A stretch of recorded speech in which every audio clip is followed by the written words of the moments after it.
So the next thing I want to talk about is the Skybox, and the Skybox is looking mighty fine if I do say so myself. What Yes. are your thoughts on the changes on the Skybox, I visually?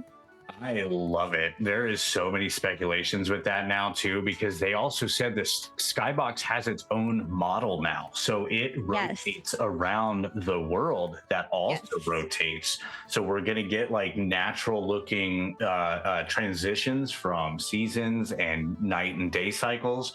Some of the things that I'm wondering too is like, are they going to implement different lengths of day and night cycles depending on what part of the Ooh. world? Because like for instance, you were all down in Florida, right? So Yeah. you have more bright sunny days for longer periods of time. I live in the north where it gets dark for 15 hours of the day. So are they going to transition that because of the two models rotating against each other? Are we going to get that kind of natural occurrence too? Like that kind of stuff kind of makes me all happy too. Yeah. Yeah, I agree. And actually, to add to what you said, and it's something that's going to get Virtek excited, is that they mentioned, because again, yes, that was for the technical terminologies, it was converted to a cube map, which allows it to rotate as the planet rotates, but it's also the Mhm, predicate to the constellation system, which mhm, Virtek is intending to play. Deck. mhm. What are your thoughts on that, Virtek?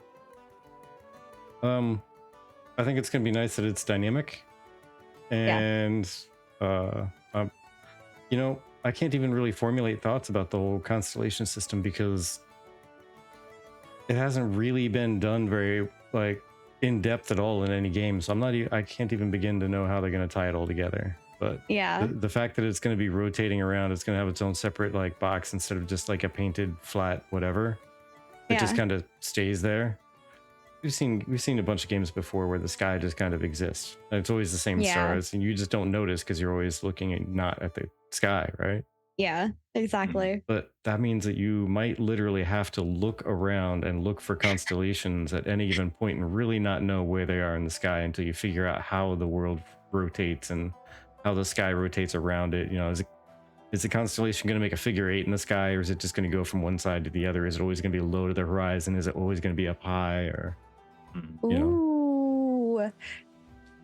There is a little bit of a I forgot what you said, but like Penumbral has a theory.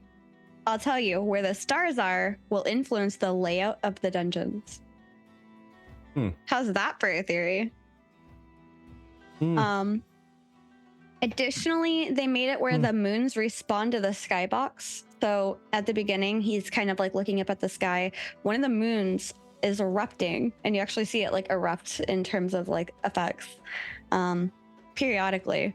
And they gave us a little bit of lore with that, like the harbingers were the foretellers of the apocalypse, and one of which struck the moon that is exploding. I thought that was really, really cool. But also, the nebula moves throughout the day night cycle too. Excuse me. Join. Um, Oh, we better be able to go to that moon in some expansion. To the moon.